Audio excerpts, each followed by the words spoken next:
Hello friends, मेरा नाम आदित्य यादव है। तो स्वागत है आपका मेरे यूट्यूब चैनल में। तो मैं आज आपको बताऊंगा आइंस्टीन की दी गई थ्योरी E = mc² के बारे में। वीडियो को शुरू से अंत तक जरूर देखिएगा, इसमें आपको बहुत कुछ सीखने को मिलेगा। फिर चलिए शुरू करते हैं अपना टॉपिक। ये है मेरा टॉपिक। महान वैज्ञानिक अल्बर्ट आइंस्टीन के बारे में जानेंगे। इसका इजाद यानी कि उद्भव कब हुआ, इसका महत्व क्या है और इसका उपयोग क्या है। तो आइए शुरू करते हैं। पहले हम आपको बता दें महान वैज्ञानिक अल्बर्ट आइंस्टीन के बारे में। तो मैं बता दूं आपको महान वैज्ञानिक अल्बर्ट आइंस्टीन के बारे में। इनका जन्म इनका जन्म जर्मनी में हुआ था। जर्मनी में हुआ था।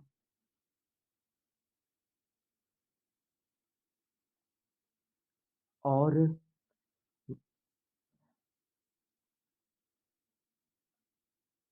इनके पिता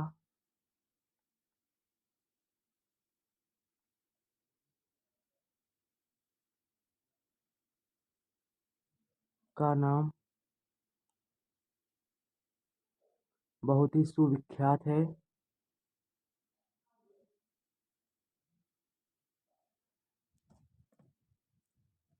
जो कि एक इंजीनियर थे।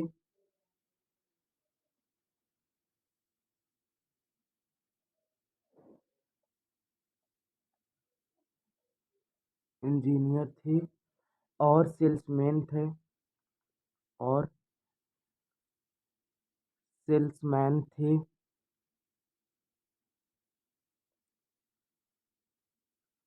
इनकी माता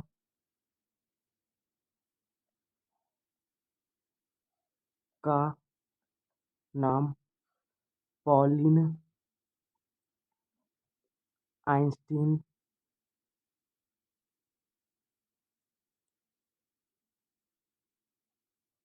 था। पॉलिन आइंस्टीन था। और इनका जन्म किस सन में हुआ था? इनका जन्म 14 मार्च 1879 को हुआ था। इनका जन्म 14 मार्च 1879 को हुआ था।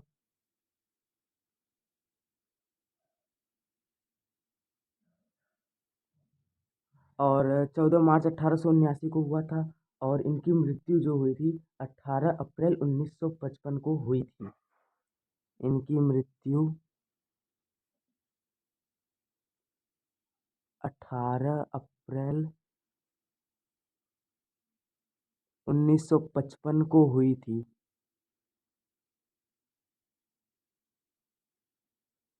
हुई थी।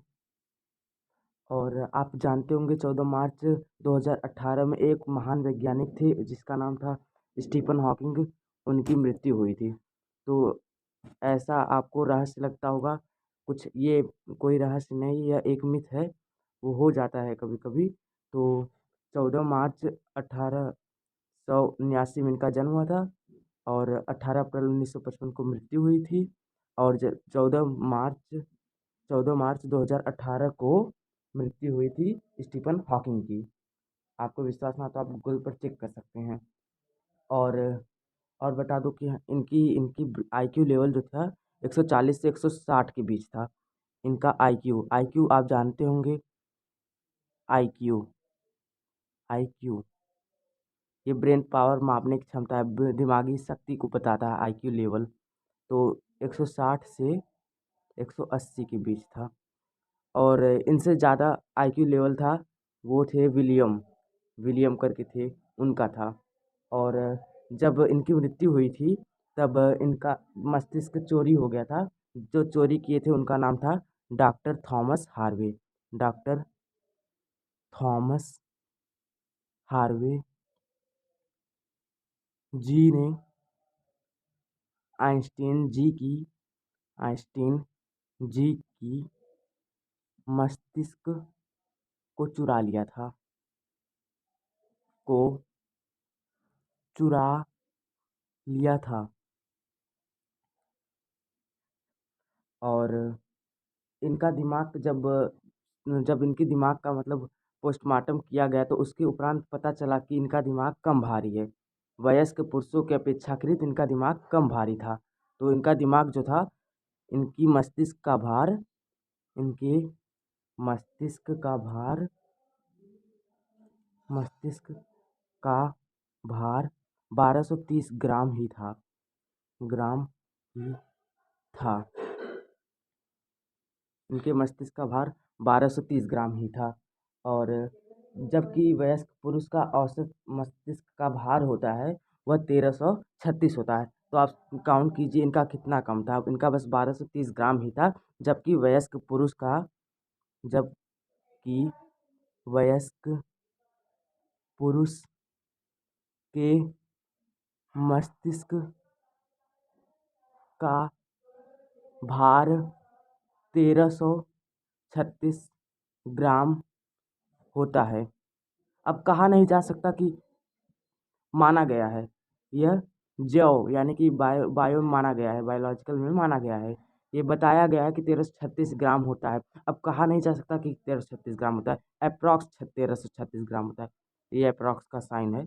अप्रॉक्स अप्रॉक्स यानी कि लगभग 1336 ग्राम होता है। पेन नहीं चल रही, रुकिए मैं पेन बदल लेता हूँ। और जब बचपन में यानी कि बचपन में नहीं, वयस्क में, तो वही 20 वर्ष की अवस्था में वो होता है 1400 ग्राम के आसपास। लेकिन आते आते 1336 ग्राम आ जाता है। और देखा गया है कि 65 वर्ष की आयु में जो दिमाग यानी मस्तिष्क का ग्राम होता है वह 1300 होता है। तो यहाँ पे लिख दिया था कि 65 वर्ष की अवस्था में मस्तिष्क का भार 1300 होता है। 1300 ग्राम, ग्राम इकाई है, होता है। और फिर चलिए अब बता दूं आपको। अब ई बराबर एम सी स्क्वायर, नहीं, इसका इजाद बता दूं, इसका उद्भव यानी इजाद कब हुआ। तो इसका इजाद जो हुआ था 27 सितंबर 1905 को हुआ था। इसका इजाद ई बराबर एम सी स्क्वायर का 27 सितंबर 1905 को हुआ था। यह डेट बहुत इंपॉर्टेंट है, याद कर लीजिए। ये फर्स्ट टॉपिक, ये सेकंड टॉपिक। इसका इजाद यानी उद्भव 27 सितंबर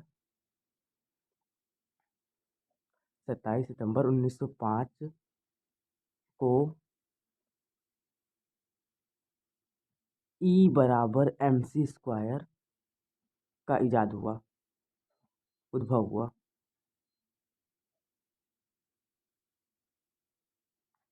तो अब हाँ, ई बराबर एम सी स्क्वायर के बारे में थोड़ा सा इसका अर्थ बता दूं। ई बराबर एम सी स्क्वायर का क्या अर्थ होता है। तो ई बराबर एम सी स्क्वायर का जो अर्थ है, ई बराबर एम सी स्क्वायर का जो अर्थ है, जहाँ ई बराबर एनर्जी यानी कि ऊर्जा, यम, ये स्मॉल एम है, इसको आप ध्यान से देख लीजिए। स्मॉल एम है, ये कैपिटल एम नहीं है। यहाँ पे स्मॉल एम बराबर मास। मास तो कैपिटल एम होता है। स्मॉल एम बराबर द्रव्यमान है। जबकि मास की स्पेलिंग होती है M A S S. Mass capital M होता है। तो यहाँ से फिर सी, सी है जो प्रकाश का वेग। प्रकाश का वेग निर्वात में कितना होता है, 3 × 10⁸ 3 × 10⁸ होता है। तो अब इतना पता चल गया आपको। अब बताना है इसका महत्व क्या है। इसका महत्व जो होता है, इसका महत्व बहुत ज़्यादा अधिक है। इसको मतलब एटम बम बनाने में भी इसका उपयोग किया जाता है। इसका महत्व भी बहुत है। तो बता रहा था इसका महत्व बहुत अधिक है। तो इसका महत्व एटम बम बनाने में किया जाता है। इसका उपयोग यानी कि महत्व एक ही है। इसका उपयोग एटम बम बनाने में किया जाता है। एटम बम बनाने में किया जाता है। ठीक। हाँ, तो बता दूँ कि एटम बम बनाने में इसका उपयोग किया जाता है। और एक होता है टीएनटी। टीएनटी, आप टीएनटी का नाम नहीं सुने हैं तो बता दूँ। टीएनटी, ये टीएनटी है ट्राई नाइट्रो टॉल्विन। ट्राई नाइट्रो टॉल्विन, ये इसका उपयोग बारूद बनाने में किया जाता है। ट्राई नाइट्रो टॉल्विन, स्पेलिंग में थोड़ी मिस्टेक हो सकती है, क्षमा चाहता हूँ। ट्राई नाइट्रो टॉल्विन, ये बारूद बम बनाने में किया जाता है। तो यहाँ पे बताया गया एटम बम बनाने में इसका उपयोग किया जाता है। ई बराबर एम सी स्क्वायर का उपयोग किया जाता है। तो आशा करता हूँ ये सब आपको समझ में आ गया होगा। तो वीडियो लंबा होता जा रहा है तो मैं आपको बता दूँ एक, अब इसका ये सब जो आपका टॉपिक था सब समाप्त हो गया है। तो आपको एक शायरी सुनाना चाहूँगा जो कि मैं बहुत मेरी बहुत फेमस और एटीट्यूड वाली शायरी है। आप ध्यान से सुनिए उस शायरी को। ना ज़रूरत रखो सितारों की, ना ज़रूरत रखो फालतू यारों की, एक दोस्त रखो हमारे जैसा, एक दोस्त रखो हमारे जैसा, जो वाट लगा दे हज़ारों की। थैंक्स।